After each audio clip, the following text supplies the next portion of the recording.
ആ വരുന്ന കുന്തങ്ങൾക്കെതിരെ പ്രതിരോധിക്കാൻ കഴിയില്ല നബിയേ.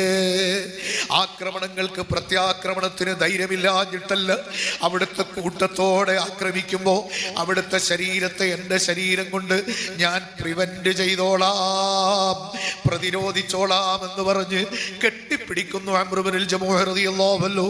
അതാ മിഹ്ജർ റളിയല്ലാഹു അൻഹു, ആമിർ റളിയല്ലാഹു അൻഹു തുടങ്ങിയവർ 4 സൈഡിലും നിന്ന് ചുറ്റിപ്പിണഞ്ഞു നിൽക്കുകയാ. അങ്ങനെ ചുറ്റിപ്പിണഞ്ഞു നിൽക്കുന്ന സമയത്താണ് ഒരമ്പും കുറ്റി പുന്നാര കവിളിലേക്ക് തെറിച്ച് ശറഫാക്കപ്പെട്ട പല്ല് ഉഹദ് രണാങ്കണത്തിൽ ഷഹീദായത്. പ്രിയപ്പെട്ട സഹോദരങ്ങളെ, നമുക്കെല്ലാവർക്കും അറിയുമല്ലോ, ആ പല്ല് ഇളക്കി കൊടുക്കാൻ റസൂലുള്ളാഹി സ്വല്ലല്ലാഹു അലൈഹി വസല്ലം തങ്ങൾക്ക് മുഹമ്മദ് മുസ്തഫ വല്ലാതെ വേദന എടുക്കുമ്പോൾ അതൊന്ന് ഇളക്കാൻ നോക്കി, പക്ഷേ ഇളകി വരുന്നില്ല, വേദനയുണ്ട്.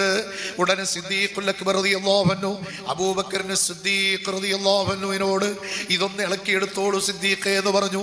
സിദ്ദീഖ് റളിയല്ലാഹു അൻഹു പതുക്കെ കൈയിട്ടിട്ട് ആ പല്ലെടുക്കാൻ വേണ്ടി ഒരുങ്ങുമ്പോൾ പല്ലല്ല അനങ്ങുന്നത്, സിദ്ദീഖിന്റെ കൈ വിറയ്ക്കുകയാണ്. ഹബീബായ അഷ്റഫുൽ ഖൽഖിന് ഈ പല്ല് ഞാൻ ഇളക്കുമ്പോൾ വേദന ഉണ്ടാകുമോ എന്ന് പേടിച്ചുകൊണ്ട് സിദ്ദീഖിനത് ഇളക്കി മാറ്റാൻ കഴിയുന്നില്ല, മഹബത്തിന്റെ കൂടുതൽ കൊണ്ട്. അപ്പോഴാണ് സിദ്ദീഖ് റളിയല്ലാഹു അൻഹുവിനോട് അല്ലാഹുവിന്റെ ഹബീബ് പറയുകയാണ്, ആരെങ്കിലും ഒന്ന് ഏൽപ്പിച്ച് ഇളക്കണം. മാലിക് ബിൻ സിനാൻ അൽ ഖുദരി തങ്ങൾ ഉടൻ ചോദിക്കുന്നു, ഞാൻ ഇളക്കി തരട്ടെയോ നബിയേ? നഅം എന്ന് പറയുമ്പോൾ അത് ഇളക്കാൻ നോക്കിയിട്ട് ഇളകുന്നില്ല, ഞാൻ കടിച്ചെടുത്തു തരാം. റസൂലുള്ളാഹി തങ്ങളുടെ ശറഫാക്കപ്പെട്ട വായിൽ നിന്ന് അതാ മാലിക് ബിൻ സിനാൻ അൽ ഖുദരി റളിയല്ലാഹു അൻഹു ആ പല്ല് കടിച്ച് ഇളക്കി കൊടുക്കുന്നു. ഇളക്കി കൊടുക്കുന്ന സമയത്ത് സുബ്ഹാനല്ലാഹ്, നബി സല്ലല്ലാഹു അലൈഹി വസല്ലം തങ്ങളുടെ ആ ശറഫാക്കപ്പെട്ട ശരീരത്തിലെ രക്തം ആ പല്ലിന്റെ കൂടെ മാലിക് ബിൻ സിനാന്റെ വായിലുണ്ട്.